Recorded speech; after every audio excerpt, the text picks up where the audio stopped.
Hello అండి, అందరికీ శుభోదయం. ఈరోజు నేను కరివేపాకు పొడి చేయాలనుకుంటున్నానండి. చూడండి, మా చెట్టు దగ్గరకు వచ్చాను.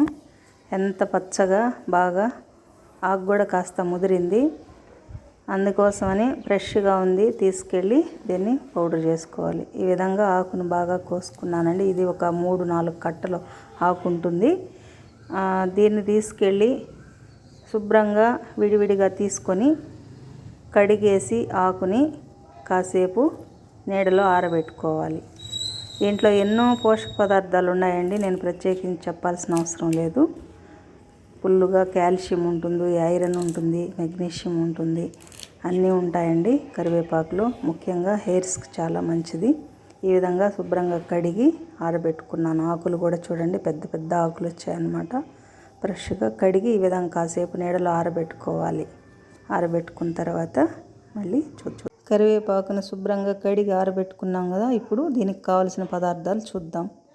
ఇవి వచ్చి ధనియాలు ఒక గుప్పెడు ఉంటాయండి, ఎండుమిర్చి ఒక గుప్పెడు ఉంటాయి. నేను కొలతలు ఏమీ చెప్పడం లేదు, ఎందుకంటే కరివేపాకు క్వాంటిటీని బట్టి మీరు కొలతలు పెట్టుకోవచ్చు.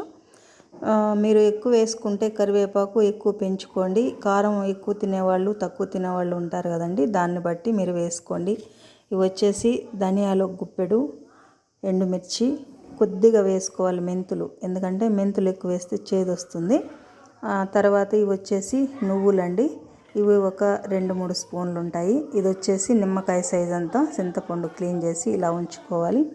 కాస్త మినప్పప్పు, కాస్త వడపప్పు, కాస్త జీరా అండి. ఇవంతా కూడా కొద్దిగా ఒక 2 స్పూన్లు ఉండొచ్చు. ఈ వెల్లుల్లిపాయ అండి, మనం ఎక్కువ రోజులు నిల్వ పెట్టుకునేటుకుంటే వేస్తే బాగుండదు.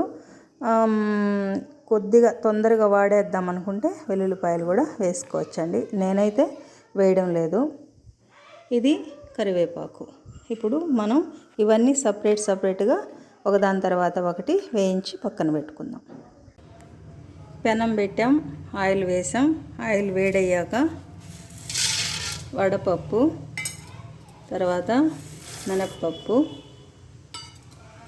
ఇవి కాస్త వేగనిచ్చి మళ్ళీ జీరా వేసుకున్నాం.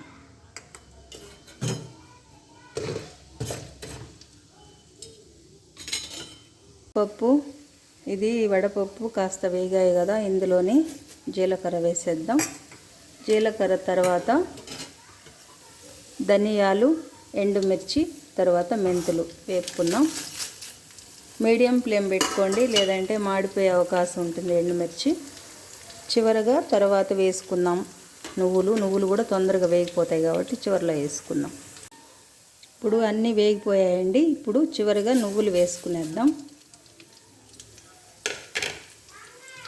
అన్నీ వేసేసామండి. చివరిగా దీనిలోనే చింతపండు కూడా వేసి కాసేపు వేగనివ్వాలి. ఆయిల్లోనే వేగనిచ్చి వీటినన్నిటిని పక్కకు తీసుకొని చల్లార్చుకోవాలి. వేయించుకున్న పప్పులు అన్ని ఇంగ్రీడియంట్స్ పక్కకు తీసేసాం.